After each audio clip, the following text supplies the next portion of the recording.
The most important meal of the day, second breakfast. Hi, everybody. Welcome back to another Second Breakfast podcast. I'm Andy Roth alongside Phil Duvall. Say hi, Phil. Hello, everybody. How are you? Welcome. You're aware that you started with like just a visual hello, and then It's like a gesture. Listen, here's the deal. For those who watch us, you got to give them a little something special.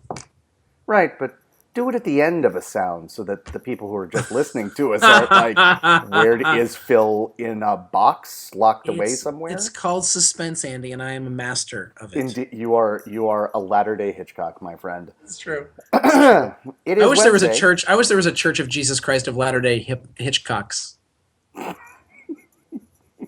It would be a lot more suspenseful than Mormonism. It would be. I mean, is there a religion today that a Hitchcock religion wouldn't be more suspenseful than? I mean, look, I'm Christian. I think there's something inherently suspenseful about Christianity because people are like, do I really go to heaven? Or do I burn forever? Although I tend to think that's just bad. Not if you're Calvinist. No, I think even more so if you're Calvinist, because this blows my mind. Because Calvinists believe that there is this that from before anything was ever created, God already decided who he was going to create and which of them would go to heaven and which would go to hell. Right, but that's amazing. It is amazing, but you can tell if you're one of the people because your business does well.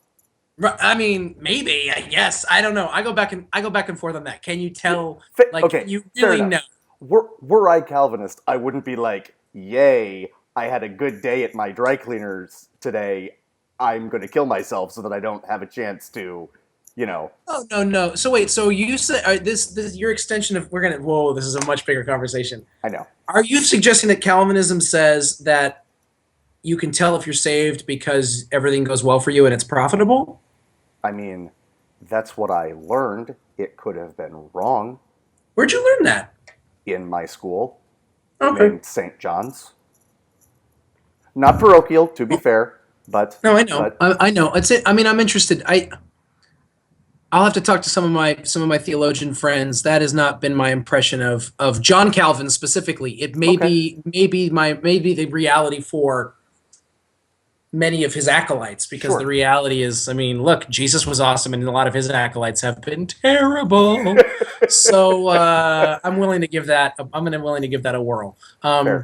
You've heard of Saint Francis of Assisi, right?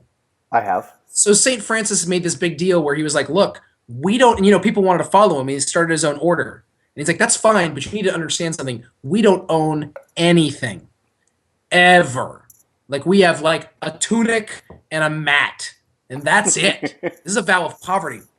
And a lot of people gave him flack for it, but like his followers had to follow the rules. This is what we do. If we're part of this order, we don't do that.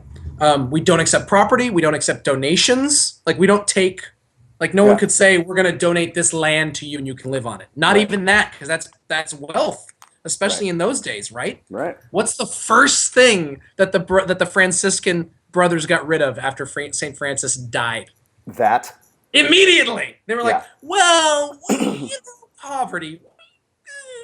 We could take land. Come on. So I love that. Like, the moment is he gone? Hold on. Yeah, no, he's gone. All right, call the Pope. Let's get this going now. Hold the mirror up to his nose. Hold the mirror up to his nose. Yeah. Still breathing. Crap.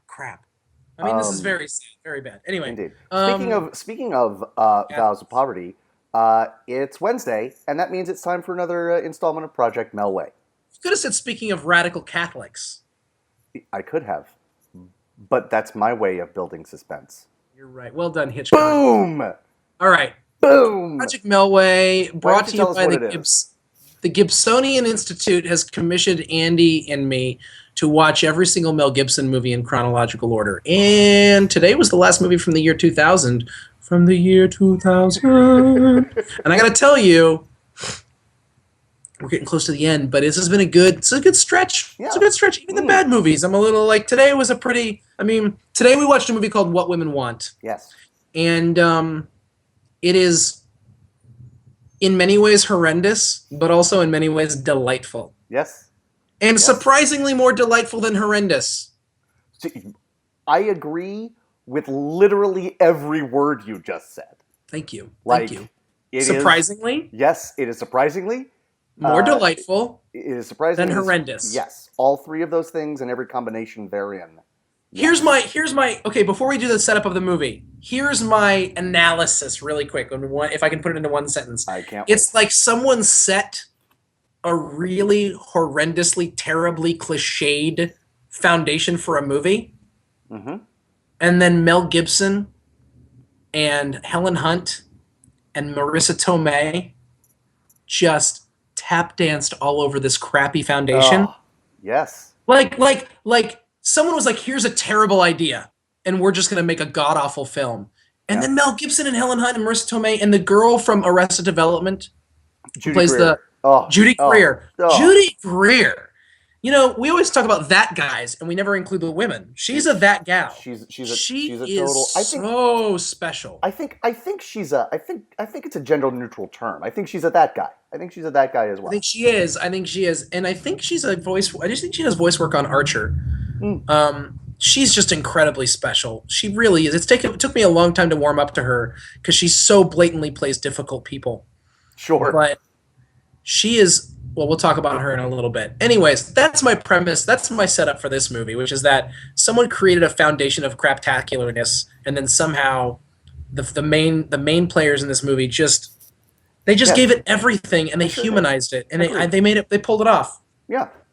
The one sentence plot synopsis: a chauvinistic ad executive has an accident, and after the accident, he can hear what every woman in the world is thinking, and he uses that to his advantage, and then he doesn't, and blah, blah, blah, and there's a love story, and blah, blah, blah. Blah, blah, blah, blah, blah, blah. Yada, yada, yada. A little bit more blah, blah, blah than necessary. This movie was 2 hours and 7 minutes long. Oh, yeah. That's and then had no denouement. Right.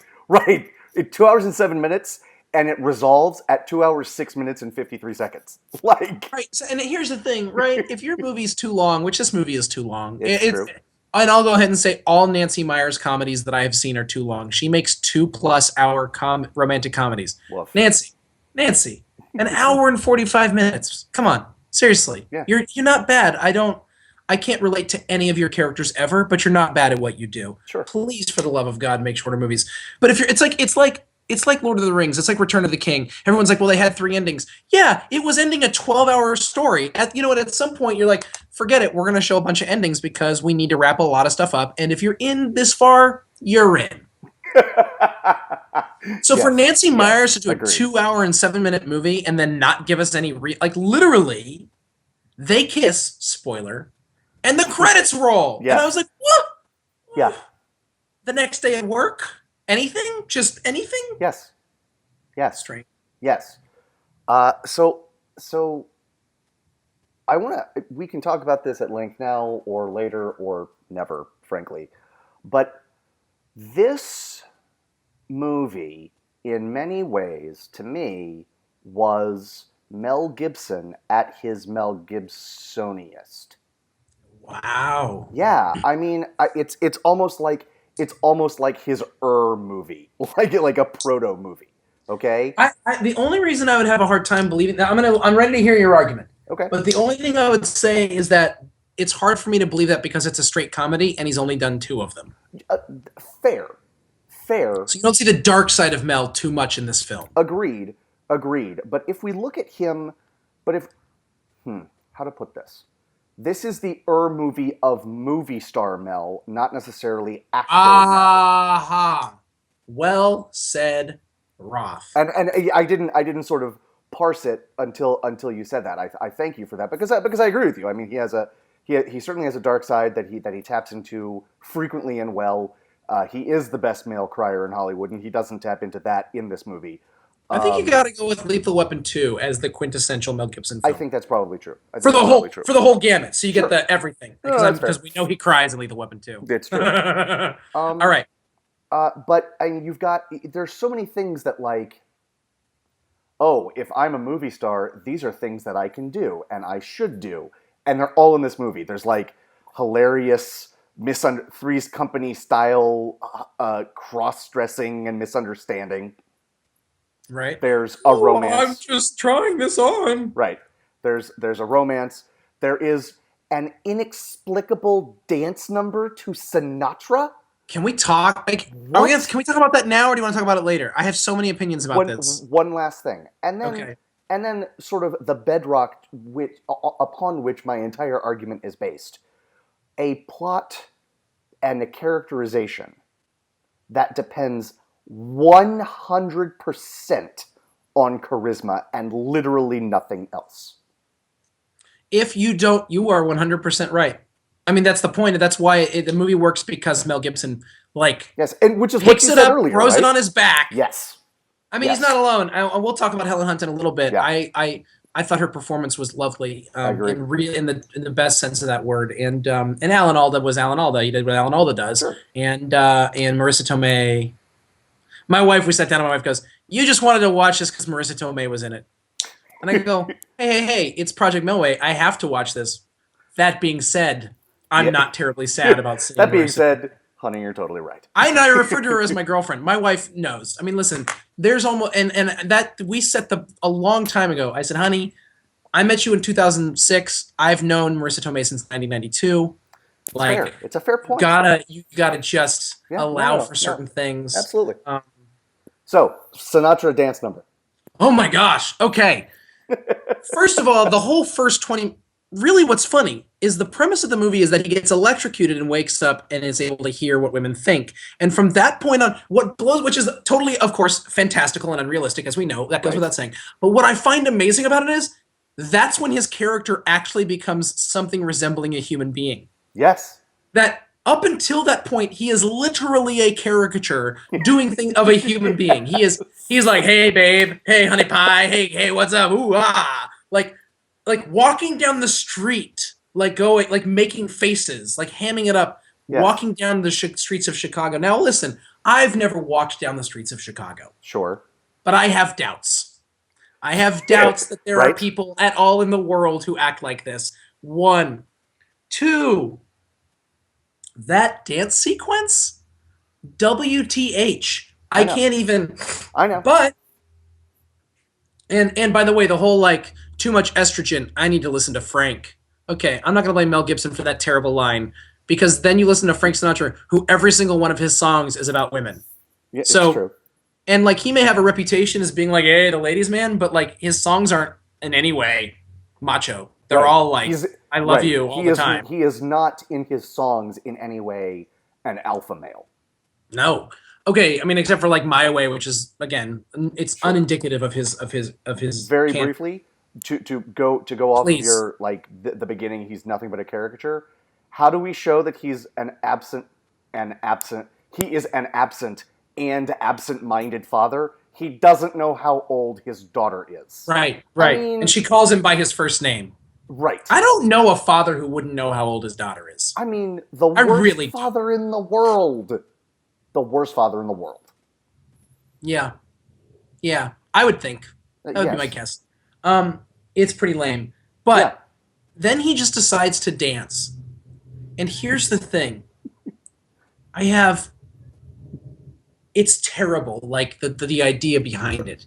And the whole idea of him pulling the cork of the wine out with his mouth and then pouring it all and it's it's literally let's make a scene where you're getting drunk. Except here's the deal. Mel Gibson, it turns out, has moves. Yeah. He's a phenomenal dancer. Yes. I'll go so far as to say, because of this movie, I believe Mel Gibson could be a phenomenal physical comedian. Mm-hmm. Which I never saw coming. And he pulls it off because, seriously, he can dance. Yeah. It was straight out of, it was straight out of, I'm not going to say he's as good as Gene Kelly, but, it's that kind of thing where he just, he's dancing with the coat rack and he's much more flipping the hat and he's much more a Gene Kelly sort of muscular dancer than a Fred Astaire graceful dancer. Mm-hmm. But I mean, those are arbitrary distinctions anyway, and they're both wonderful. And Mel Gibson is you're right, he is not Gene Kelly, but nobody's Gene Kelly, and he acquits himself quite well. Only Gene Kelly's Gene Kelly. That's why they call him Gene Kelly. It's true. But I couldn't believe, I was surprised by that scene and how ridiculous it was, and by how charming it was in the midst of its ridiculousness. Did not see that coming one bit, one iota. I wonder if he has a big like singing part in or singing and or dancing part in The Singing Detective. Looking forward to seeing and finding out. Yeah, because I think he could. Because I would be surprised if he would do badly in a musical. You know what I mean? I think he could totally do it. They should have cast him as Russell Crowe's part in Les Mis. They should have cast literally anyone as Russell. I was fine with Russell Crowe, actually. I'm a deep Russell Crowe apologist. Fair. Normally I am too, but even this one I just couldn't. I'd like to see it with someone else just so I could prove that was still terrible regardless of who was in it. I doubt that it would have been good regardless. Fair. Very briefly, I didn't like that movie, but the complaint that there were too many close-ups is just the most infuriating complaint ever. Because yeah. Why would No, my complaint is with the actual like movie, not with the way it was made. I thought the way it was made was fine. Like why are you upset that they are doing something that you can do in cinema that you cannot do on stage? Namely, also, zoom in. Right. I'd also like to say, first of all, fantastic point, Andy Roth. Secondly, I think people who say stuff like that, my guess, they don't actually know anything about movies, and it just sounds like something they're supposed to say. Right. Like, oh, it had too many close-ups. Really? How's too many? How many is too many? I saw someone say that on the TV, and I sound smart. No, you sound like a jerk. Right. So, anyways, back to what women want. What do women want, Andy? They want to be listened to, Phil. That's pretty much it, isn't it? Yeah. You know what we did? We told it in less than 2 hours and 7 minutes. No, but I'll tell you what. Our version didn't have Helen Hunt or Marissa Tomei. Fail. It's true. And on top of that, I gotta say, I was surprised by how affecting this movie was, in the sense that I really did feel like when I was watching, and part of that again is Mel Gibson, that they did portray this idea that, wait a minute, all women want actually is to be listened to, heard, and treated like human beings, shockingly. Right, I don't stunningly believe that. I also think they want to be right all the time, and they want us to suffer. But I think that's just my own personal exegesis of the situation. So sure. But I thought they actually did a good job of showing that. I do too. There wasn't. I think there's something to be said for a female director. I think there's something to be said that Nancy Meyers makes romantic comedies. And I think think about it this way. Think about her I never saw The Holiday, but her three biggest are this, Something's Gotta Give, and the one with Alec Baldwin and Meryl Streep and Steve Martin. It's Complicated? Yes. Is that right? Yes. Okay. All three I have so many problems with I can't even begin to tell you. Sure. But in the first one, it's basically about Mel Gibson learning about women. But the women are all drawn really beautifully, really well portrayed. Okay. The second one, it's half and half. It's really about Diane Keaton and Jack Nicholson at the same time, but it's still kind of leaning towards Jack Nicholson. By It's Complicated, that movie's about the woman. Yeah. And the men really are second to the woman in that movie. Sure. And I appreciate that. I appreciate seeing a romantic comedy that's actually since by the way, women are the target audience of romantic comedy, let's be honest. You're right. And that's a good point. That's a good point. It is clear that this movie is not told, even though the plot just could not be more formulaic.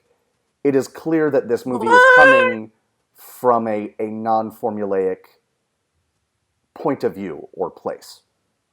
I will say this. I agree with you that it was affecting, that part of the storyline was affecting, but everything else, I didn't buy it when it tried to get serious. Or let me put it this way. I did, but only because Marissa Tomei and Judy Greer knocked it out of the park. Yep. There was too many subplots. There were too many. It was trying to fit way too many things in, right? Trying to fit way too many things in. It was trying to fit in the romantics. I mean, here's the thing: the Marissa Tomei plot line was, I think, completely unnecessary. And it was totally unnecessary. You know why it was there? It was there for the moment where in the extraordinarily subtle metaphor, if you listen to your sexual partner, you will be better in bed. That was it. Right. That was it. Which I feel like they could have incorporated into his relationship with Helen Hunt, but perhaps they didn't want to show Helen Hunt having sex. Right. That's fair. She took care of that in the sessions, so no problem. She did. She did. She did. A movie I'd love to talk about sometime. But yeah, but Marissa Tomei's character, I mean, what? Marissa Tomei, oh, she does a great job. She basically takes a completely useless part and makes it something. Yes, agreed. Which I would say she and Mel Gibson and Helen Hunt take a completely useless movie and make it something. But agreed. But I think she really made her part something, like to the degree that when I was thinking last night, what would I have gotten rid of? I actually didn't think about that. And then now that we've talked about it, it's like, yeah, you get rid of that for the sake of the movie, but that would be terrible because she's so great. I mean, so good in it. I agree with you. And I didn't think about it. I thought it was too long, but it didn't occur to me when thinking about what I would cut. Let's talk about the Judy Greer suicide subplot. Yes. So here's what I wrote down for this. Also, thank God, because I was like, thank God for Marissa Tomei, thank God for Mel Gibson, thank God for Helen Hunt, thank God for Bette Midler. Bette Midler, one scene, she does a bang up job. She does. It's a ridiculous. It's totally ridiculous, but the movie is ridiculous. Can I say something about this? Go for it. I found her really attractive in that scene. Me too. I wasn't ready to find Bette Midler attractive. Plus, Bette Midler from the year 2000. I don't even know how old she was at that point. She was probably already 75. But I'm looking up how old Bette Midler is right now. Bette Midler was born in 45. Oh, God, she's older than my father. Oh. Okay. That's hard for me. That's hard for me. This is hard for me. We're getting back to Judy Greer now. So, also, thank God for Judy Greer, who literally could not be... She was 55. Welcome to the world, Phil. Also, thank God for Judy Greer, who literally could not be more wonderful. Having said that, this part I wrote before the resolution of her storyline. Having said that, I don't know if I love her storyline. This movie is at its best when it's uber frothy. And I stand by that. Although I agree with you that it is affecting when it comes to the women just want to be listened to, it's still at its best when it's making its point lightly. The suicide stuff seems out of place. And then, you know what I thought of? It was like a pale imitation of the old guy dying in Groundhog Day. It's like, I need to find meaning in something, and there's both movies manufacture this pathos, but the difference is the while it is manufactured in Groundhog Day, it doesn't feel manufactured, and that's because there is emotional resonance anchoring it to reality, to ridiculous movies, as in they are rooted in the fantastical, but Groundhog Day takes this, and that is in many ways, it's not the centerpiece of the movie, but it is a centerpiece of one of the things he has to learn. And that's the same thing that the Judy Greer character is. Like he needs to learn like it's not just listening to people, it's really it's really caring them. It's caring, it's listening, it's hearing, it's caring. I think you can make a good point. I mean, I think that's right. That's another, it's a subplot that makes the movie too long again, but at the same time, Judy Greer does such a phenomenal job. She does. By the way, and I'm going to say it all over again. Are you ready? In the scene where he comes to her apartment to save her life. Yep. She's really cute in that scene too. It's true. She benefited from the Mel Gibson effect. It's true. You're right. Mel Gibson effect.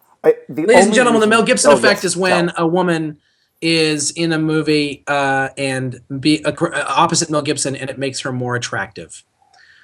And this works for Helen Hunt. This works for Judy Greer. This works for Bette Midler. Mel Gibson is just painting the town. I'm not going to say it works for Marissa Tomei, although she is so fetching in this movie. Hey, you're right. It doesn't matter because she is in everything. But that scene where she's flirting with him at the coffee shop is like, if you could bottle that up and sell it, you would be a billionaire. You're right. Just to put a bow on Judy Greer's character, the only reason that scene works is because MG and JG just kill it. Yeah. They kill it in that scene. And go ahead. Well, just very briefly, that scene also is, of course, the scene where it's like, oh, now he no longer has the power, but he still cares. But most importantly, like it's a plot scene, right? Like he no longer has the power because he can't hear what she's thinking. Yeah. But it's not like they couldn't. But again, even though Judy Greer is wonderful, totally unnecessary subplot. That they could have shown him losing the power or without the power, literally a schmillion different ways. You know. But they did it with a magical Chinese lady in the rainstorm. Yes. Which was just yes. This movie, in many ways, doesn't know what's going on, and it's a testament. But Nancy Meyers also didn't write it. She wrote the other movies I mentioned. So she did not write it. So I'm interested to see. I mean, I think she took ownership of her movies more later. Maybe I'm wrong. I don't know how she got affiliated with this movie. I didn't watch the making of featurette on my DVD, which I could have. But we're beating around the bush to something that I think I'm realizing has happened now, and I didn't know this was going to happen when we undertook Project Melway, Andy, but I think I'm ready to say it. Talk to me. I've fallen in love with Mel Gibson as an actor. Like, I always admired him as a star.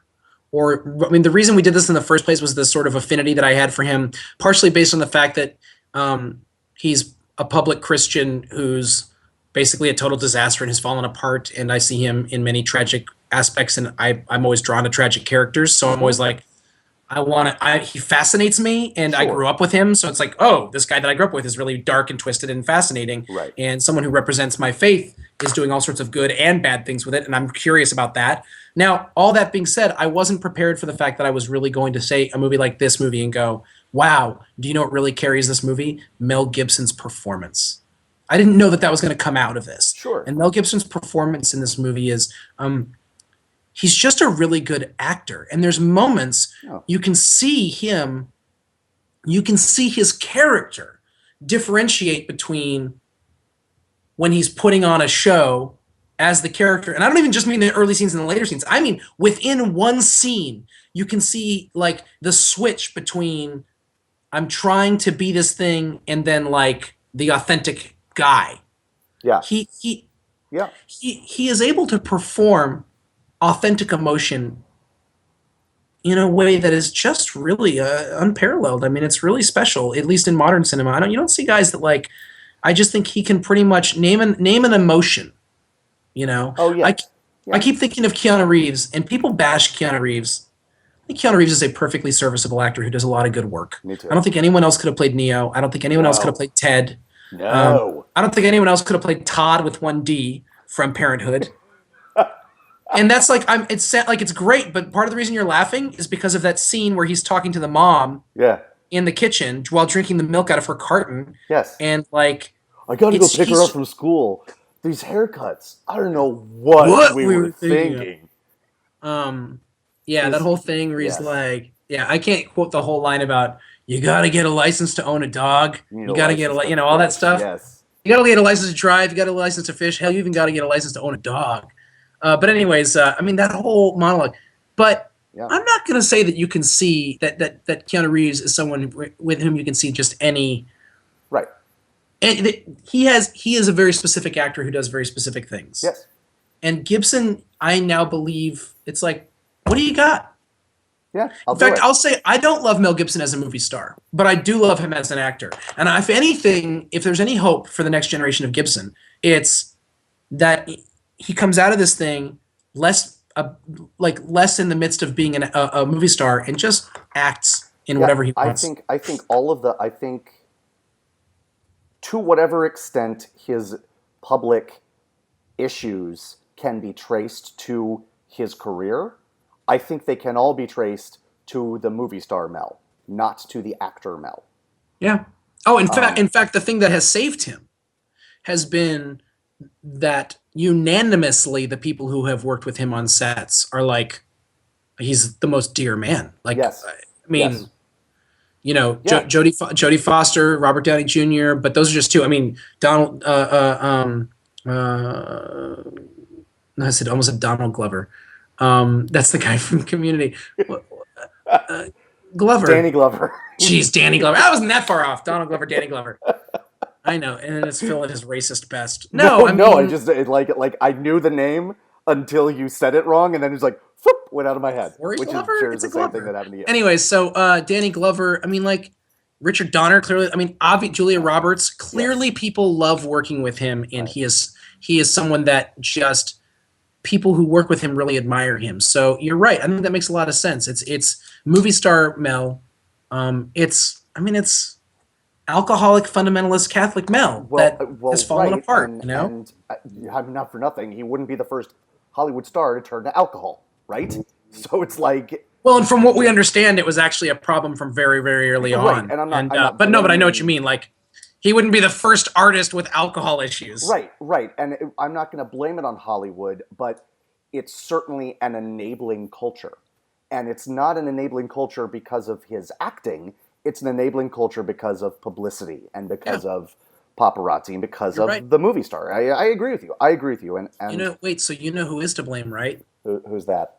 The Jews. Oh, my dad watches this podcast, dude. Well, hey, if he does, Mr. Roth Esquire, if you're watching this, you already know I love clearly I love the Jews. I think I've made this abundantly clear how I feel about the tribe.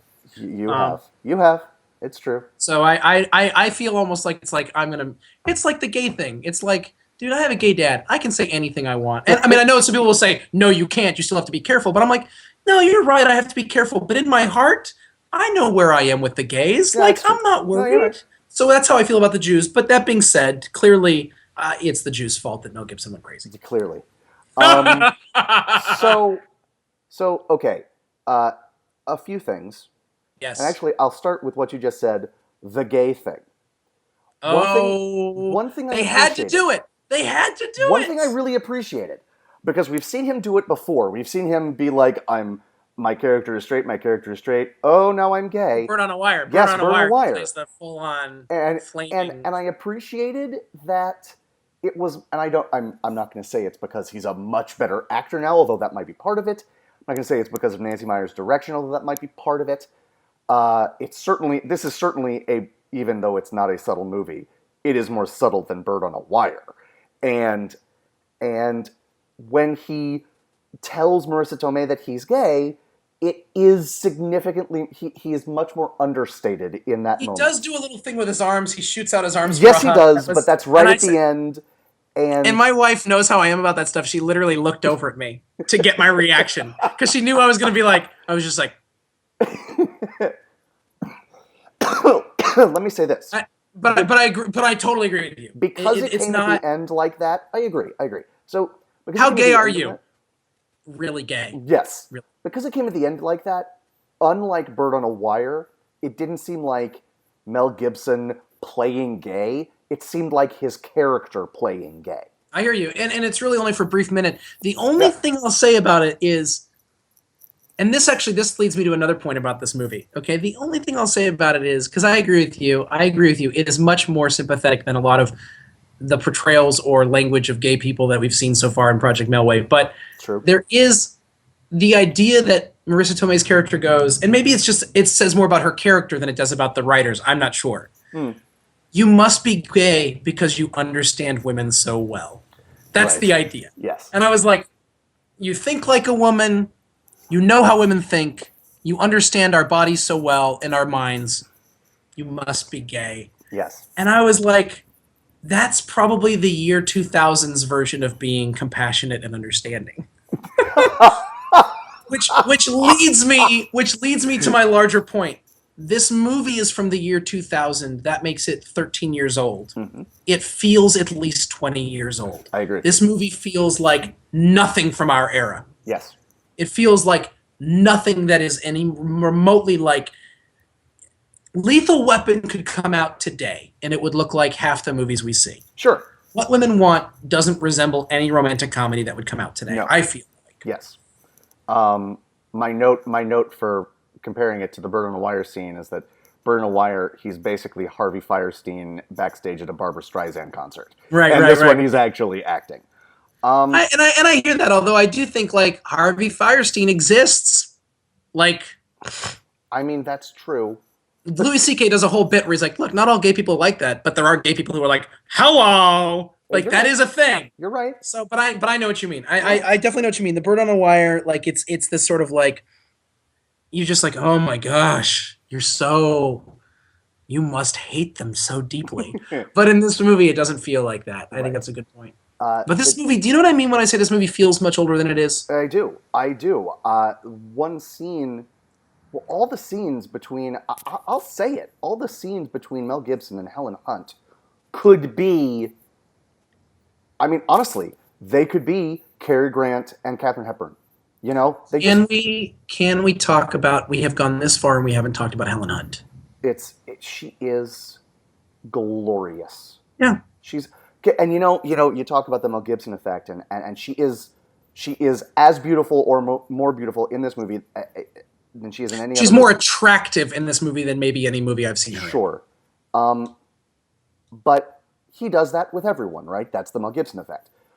It's like putting pinstripes on any old. I went and saw the Angels and the Yankees this week. Their lineup, Andy, it's like the Island of Castaway misfit toys.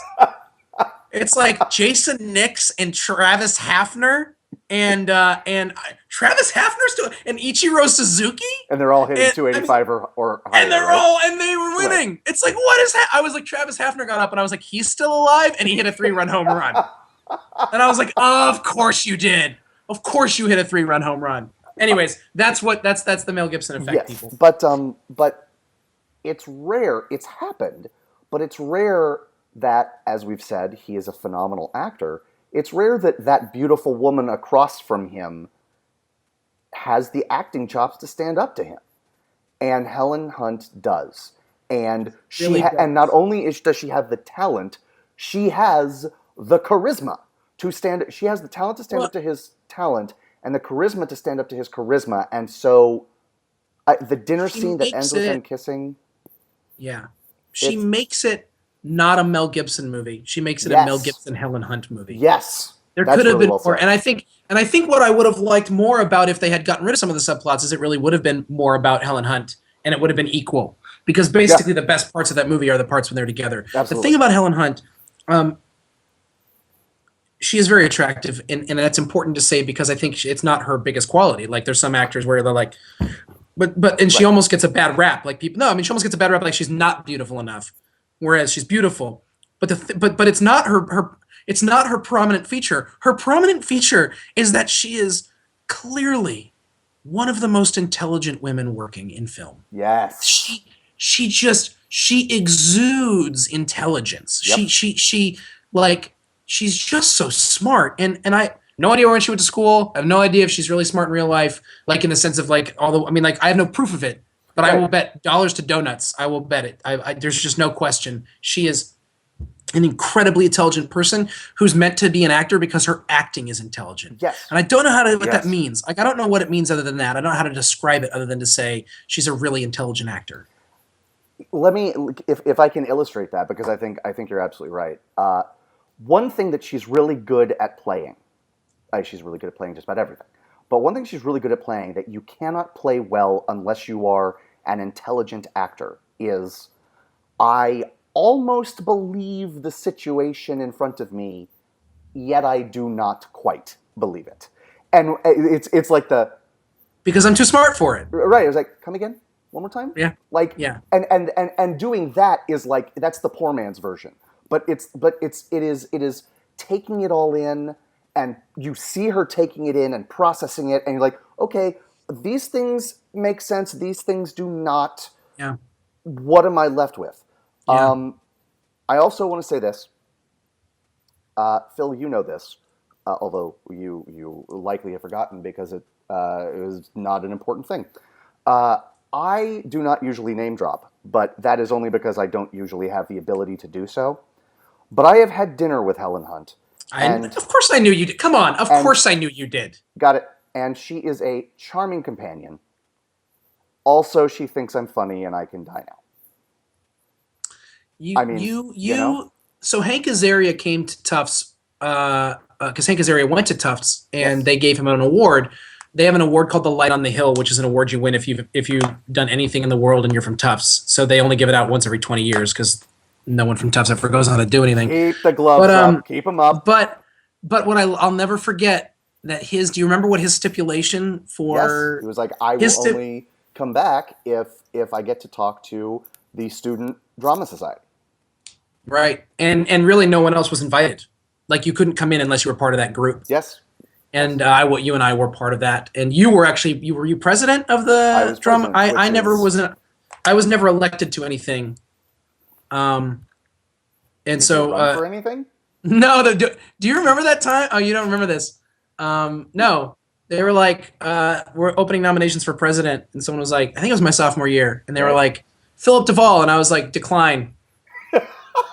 And then they go, all right, opening up nominations for vice president. And someone goes, Philip Duvall, and I go, decline. And it got down to treasurer, and someone looked over at me, and I was like, and they were like, never mind, didn't even try. So I was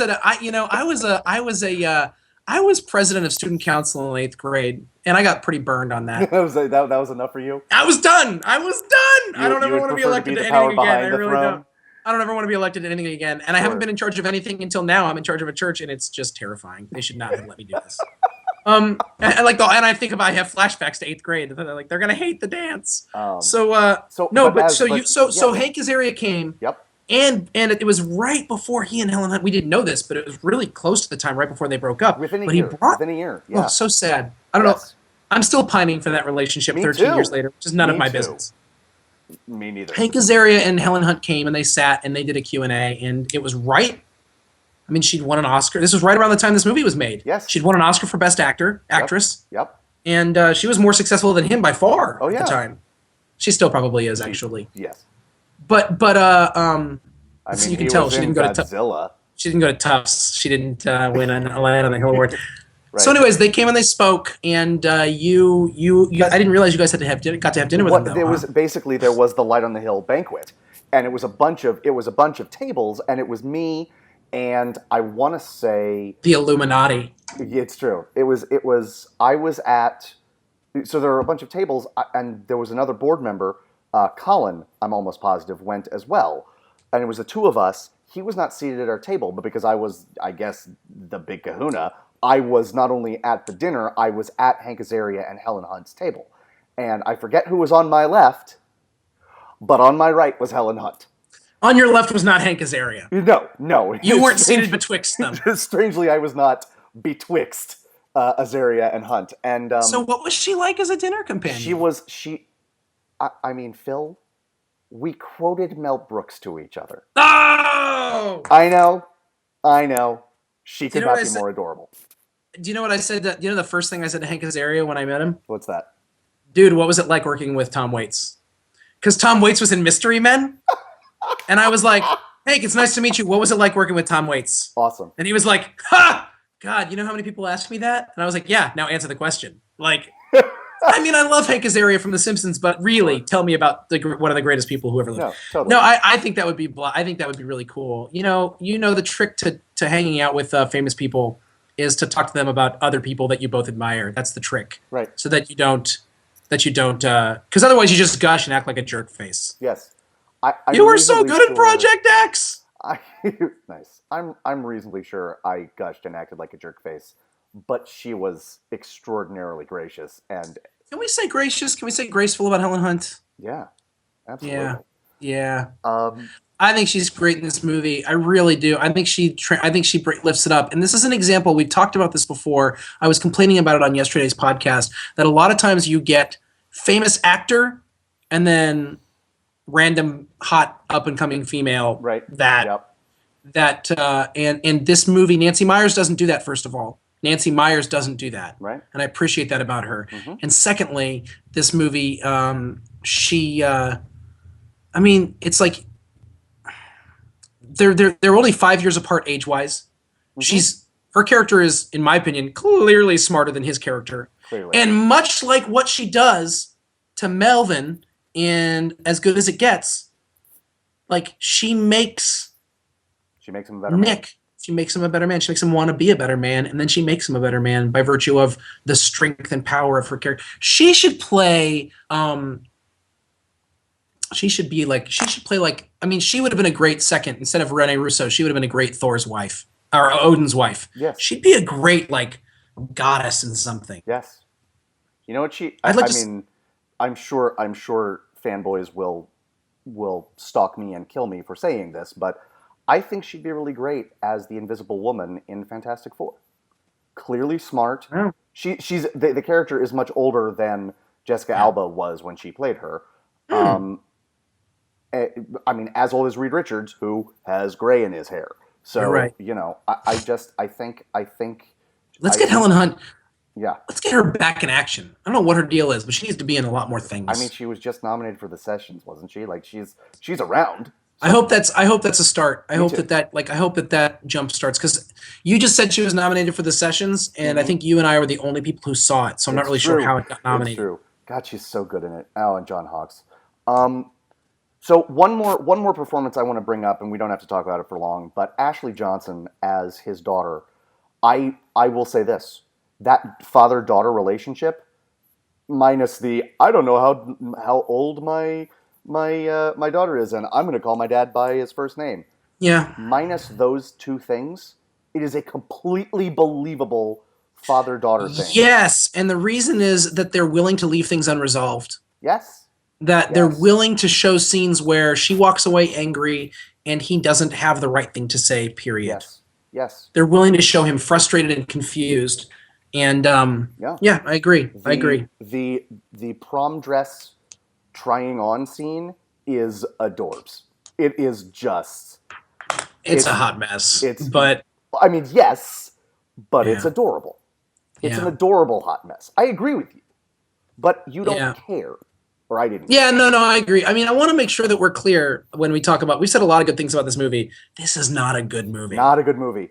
Can I say a couple things about that? Okay. I mean, the whole thing between him and his buddy, like the other male that's like Mark Feuerstein, typical terrible human being character, which is basically all he plays. Yes. Yeah. He's the poor man's Jewish Mel Gibson. He's really he's just impossibly handsome, but not as impossibly handsome as Mel. And he's got charisma to burn, but not as much as Mel. Mel Gibson's charisma could light Las Vegas for a year. It's true. All right, what were you going to say? So there are two things that I noticed. These are not the only two things I had a problem with in the movie, but it's a movie that makes you want to talk about the good things because of Gibson, Hunt, Tomei, Alan Alda, Ashley Johnson, all of these people. Okay. I'm nitpicking, okay? I know that I am a grammar Nazi. Okay. I know that only the advent of DVDs made this easy to check. But... Oh, boy. I promise you I caught it without... It didn't matter that it was on DVD because I caught it the first time. During the montage where he is stealing her ideas and you're seeing... Like, she brings in an idea and Alan Alda holds up, like, Nick already brought me this, right? Right. There's one where there's a lady windsurfing. And it's a Visa ad. And there's a woman windsurfing, and Mel has preempted her with a strikingly similar ad. But on her board, on her poster board or whatever, her ad slogan is life. Live it to its fullest. Okay. They spell its with an apostrophe. No. Yes. It is... I just... Flames. Flames on the side of my face. Breathing flames. Here's what bugs me about that. Not only did Helen Hunt and Alan Alda see that on set, but how many hands did that poster board go, was that I love poster that board you're bringing this up. Yeah. Just infuriating. Oh, it's so, so angry. Here's the other thing. And this Go on. I think this is, and this was just weird. Like, it's not even good or bad, but I was like, that's a weird, and this is not an association I normally make. And I'm going to skirt the fact that we are family friendly here, okay? There's nothing that's truly not family friendly, but there are implications. So, his assistant, played by Sarah Paulson, who is also very good, is when he wins her over, when he can read her mind, she's got this boyfriend in Israel who doesn't want to move to Chicago. But she's like, I have to be here. He's like a writer or something. He can be anywhere. It's like, you need to come here.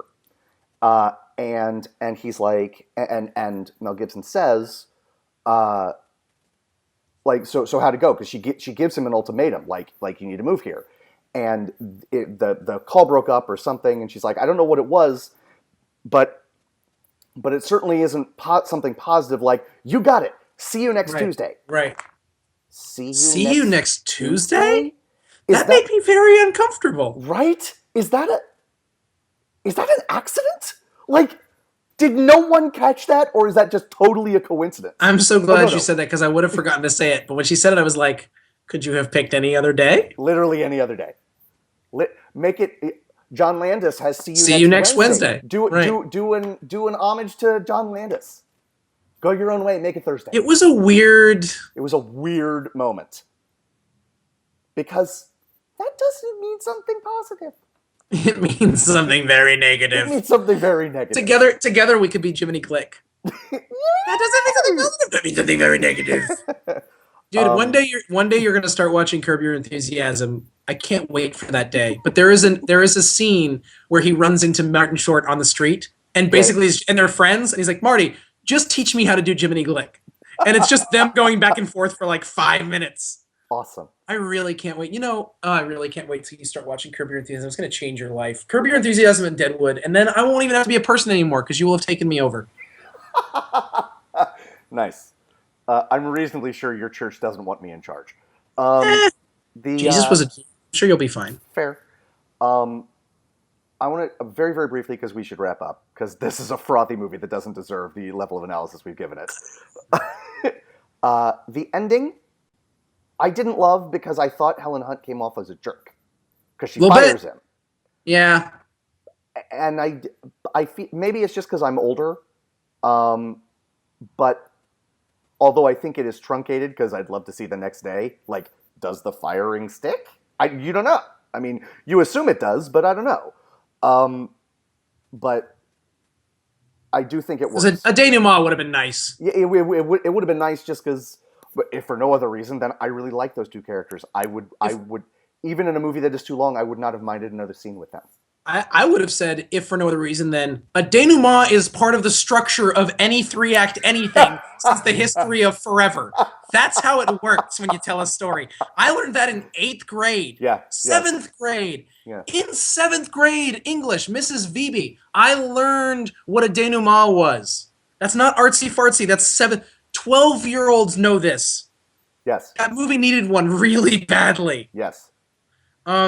I will say this, people. You know what I wanted to say about the end of that? By the way, you pointed this out the last scene. It's really interesting. When he stops being able to read minds, they make an interesting decision, because he could have gotten so good at it that perhaps even when he can't read minds, he knows. Right. But once he stops being able to read minds, it's like he's like openly like, I have no idea what women think. Right. Which, on one hand, you could make the argument, no, you'd probably at least remember or have a sense of what women are thinking. Yeah. On the other hand, women are completely impossible to understand, and without reading their minds, I think it is impossible. He doesn't gain the magical ability to read women's minds, but he does gain empathy and an ability to understand that he should pay attention, and he learns in that, and that makes it more realistic in that sense. Yeah. This completely unrealistic and frothy, stupid movie becomes more realistic because of that. I always think it's funny when they do something where you can read someone's mind, and they're having perfect, complete thoughts. Right. Right. Because I don't have those at all. It's true. It's true. And I will say, folks, if you think that this podcast is all over the place, that just shows you how chock full of ridiculousness this movie is. Yeah, so is the movie. But I recommend it, I think. I know. I do too. I don't know. What's next? What are the next 3 weeks? What do we got? Next 3 weeks. We Were Soldiers. First time seeing it. I'm excited to see it. We Were Soldiers. Week after that, Signs. Very excited to rewatch that. And The Singing Detective 3 weeks from now. 2 out of these 3 movies, never seen before. Very excited. When's Passion coming in? Shortly. Soon. Because I realize that we always look at the actress filmography, and that's not in there. So it's like I forget that it's coming up. No, I got it. We're on lockdown. I got you. I trust you. I trust you. I appreciate that. Within the next, let's see. It's the week after The Singing Detective. It's a month from now. Okay, so number 4. All right. Yeah. So there you go. What? So we were soldiers, Signs. and the singing detective. Yep. What an interesting triumvirate. I know, right?